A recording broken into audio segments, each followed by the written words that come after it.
کلام مقدس میں سے سیکھیں گے اعمال کی کتاب اور اس کا 5واں باب 1 سے 11 آیت تک ہم حنانیہ اور سفیرہ کی زندگی کے بارے میں آج کلام مقدس میں سے سیکھیں گے۔ خدا کے کلام میں ہم پڑھتے ہیں کہ برناباس نے جو اس کا ایک کھیت تھا اس نے بیچا اور قیمت لا کر رسولوں کے پاؤں میں رکھ دی۔ تو اس کے بعد حنانیہ اور سفیرہ نے بھی یہ سوچا کہ وہ اپنا کھیت بیچ کر رسولوں کے قدموں میں رکھ دیں۔ تو پہلی بات تو یہ ہے کہ خدا کے کلام میں ہم دیکھتے ہیں کہ یہ ہر شخص کے لیے حکم نہیں تھا کہ وہ اپنی جائیداد بیچ کر رسولوں کو دے دے۔ یہ والنٹیئر طور پر خدا کے بندہ برناباس نے کیا، اور ان کے لیے بھی یہ والنٹیئر طور پر تھا جو انہوں نے کیا۔ لیکن خدا کے کلام میں ہم پڑھتے ہیں کہ انہوں نے برناباس نے کھیت بیچا اور ساری رقم لا کر رسولوں کے قدموں میں رکھ دی۔ لیکن حنانیہ اور سفیرہ نے کھیت بیچا، لیکن اس میں سے اس قیمت میں سے کچھ انہوں نے رکھ دیا اور ساری وہ قیمت رسولوں کے قدموں میں لا کر نہیں رکھی۔ تو یہاں خدا کے کلام میں ہم دیکھتے ہیں کہ یہ مسیحی ہیں اور یہ جذبہ ان کا کہ یہ کام کریں والنٹیئر طور پر، لیکن شاید یہ اس بات سے بے خبر ہیں کہ جو کچھ انہوں نے کیا ہے وہ انسانوں سے تو پوشیدہ ہو سکتا ہے لیکن خدا سے پوشیدہ نہیں ہے،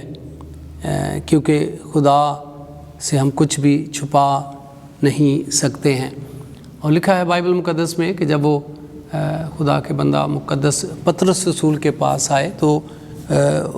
خدا کے بندہ مقدس پطرس رسول نے جو ہے وہ ان سے کہا کہ کیا آپ نے اتنے ہی کی زمین بیچی ہے؟ تو خدا کے کلام میں حنانیہ نے جو ہے وہ جھوٹ بولا اور وہ گر پڑا اور اس کا دم نکل گیا۔ پھر اس کے بعد سفیرہ آئی اور اسے موقع ملا کہ کیا سوال کیا، کیا تم نے اتنے کی زمین بیچی؟ تو اس کے پاس یہ موقع تھا کہ وہ اپنے گناہ کو مانتی اور اپنے شوہر کے گناہ کا بھی اقرار کرتی، لیکن اس نے ایسا نہیں کیا۔ تو خدا کے بندہ کو یہ کہنا پڑا کہ تم نے کیوں ایکا کیا ہے خدا کے روح کے ساتھ جھوٹ بولنے کا۔ تو اس کہانی سے ہم پہلی جو بات سیکھتے ہیں وہ یہ سیکھتے ہیں کہ خدا سے ہم کچھ بھی چھپا نہیں سکتے ہیں۔ تو حنانیہ اور سفیرہ جو ہے انہیں حکم نہیں دیا گیا تھا کہ وہ بھی برناباس کی طرح اپنا کھیت بیچ دیں۔ یہ ان کا جو ایکٹ تھا، یہ ان کا جو عمل تھا، یہ والنٹیئر تھا، اور اس ایکٹ میں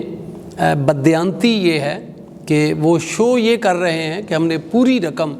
رسولوں کے قدموں میں لا کے رکھ دی ہے، حالانکہ ایسا نہیں ہے۔ تو اس میں میرے اور آپ کے لیے ایک سبق ہے کہ ہم جو کچھ بھی کرتے ہیں اس میں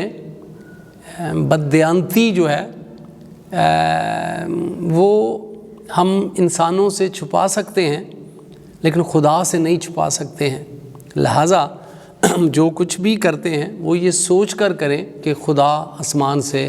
دیکھ رہا ہے، ہم اس سے کچھ بھی چھپا ہوا نہیں ہے، تاکہ ہمارے اس عمل کے اندر بددیانتی نہ ہو۔ دوسری بات ہم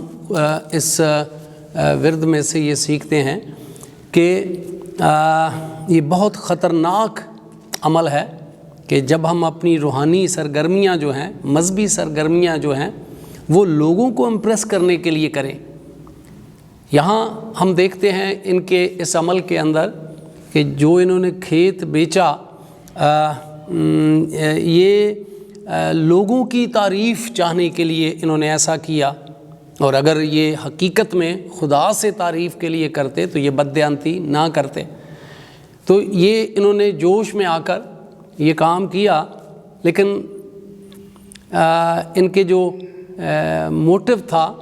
ان کی جو نیت تھی، ان کا جو ارادہ تھا کہ وہ لوگوں سے تعریف حاصل کریں، اور اس لیے یقیناً انہوں نے بددیانتی بھی بیچ میں کی۔ اگر وہ خدا کے لیے کرتے تو بددیانتی نہ کرتے۔ تو یہ عمل جو ہے یہ انتہائی خطرناک ہے، اور مسیح خداوند نے مقدس متی رسول کی انجیل 6 باب میں یہ اپنے شاگردوں کو خبردار کیا اس خطرناک فعل سے کہ جو ہے تم اپنے کام، راست بازی کے کام جو ہے وہ دکھاوے کے لیے، انسانوں کو دکھانے کے لیے نہ کرو، جس میں خیرات، جس میں دعا، جس میں روزہ ہے۔ تو یہ عمل انتہائی خطرناک ہے کہ جو کچھ ہم کر رہے ہوتے ہیں، لوگوں کو ہم شو کر رہے ہوتے ہیں شاید میں بھی کہ ہم خدا کے لیے کر رہے ہیں، لیکن ہمارے اندر جو خدا دیکھتا ہے تو وہ ایسا نہیں ہے۔ وہ صرف ہم محض لوگوں کو امپریس کرنے کے لیے کرتے ہیں تاکہ لوگ ہماری تعریف کریں۔ ہم لوگوں کی تعریف کے بھوکے بن جاتے ہیں، اور یہ عمل انتہائی خطرناک ہے۔ تو اس میں میرے اور آپ کے لیے دوسرا سبق یہ ہے کہ ہم بائبل مقدس کے مطابق اور خدا یسوع مسیح کی تعلیم کے مطابق، اور خاص طور پر جو اس نے 6 باب میں اپنے شاگردوں کو مخاطب ہو کر کہا کہ یہ انتہائی خطرناک فعل ہے کہ آپ جو بھی راست بازی کے کام کرتے ہیں وہ خدا کے لیے کریں، وہ انسانوں کو دکھانے کے لیے نہ کریں۔ جو ہماری مذہبی رسومات ہیں، مذہبی کام ہیں، مذہبی خدمت ہے، وہ سب خدا کے لیے ہونی چاہیے، نہ کہ انسانوں کو دکھانے کے لیے، کیونکہ یہ انتہائی خطرناک فعل ہے۔ اور پھر تیسری بات اس میں ہم خاص طور پر خدا کے کلام میں دیکھتے ہیں کہ کیوں حنانیہ اور سفیرہ مارے گئے۔ یہ بڑا اہم سوال ہے اور غور طلب بھی ہے، اور اس کی ریزن ہم دیکھتے ہیں کہ بائبل مقدس کے مطابق انہوں نے خدا کے ساتھ جھوٹ بولا اور لوگوں کو دھوکہ دینے کی کوشش کی۔ یہ ریاکاری ہے کہ اس کے باوجود وہ مسیحی کہلاتے ہیں، اس کے باوجود کو ابتدائی کلیسیا کے رکن ہیں، اس کے باوجود کہ ان کو جو لوگ یسوع مسیح کے پیروکاروں کے طور پر جانتے ہیں، لیکن وہ ریاکاری سے بھرے ہیں۔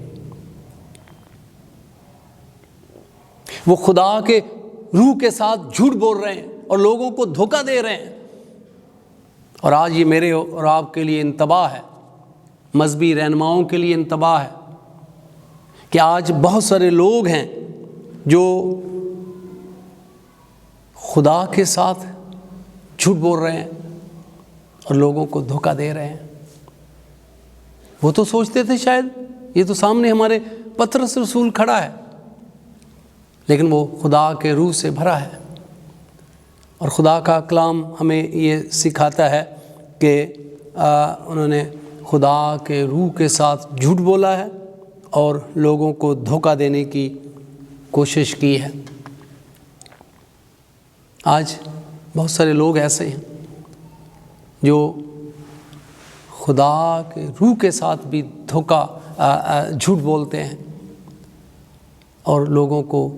دھوکہ دیتے ہیں۔ تو خدا کے کلام میں آج میرے اور آپ کے لیے خدا کا کلام ہے کہ آئیں ہم اپنی زندگی پر غور کریں، اور خاص طور پر اس بات کو اپنی زندگی میں لیں کہ اگر آج سے پہلے آپ نے کبھی اس بات پر غور نہیں کیا تو آج خدا کا کلام مجھے اور آپ کو یہ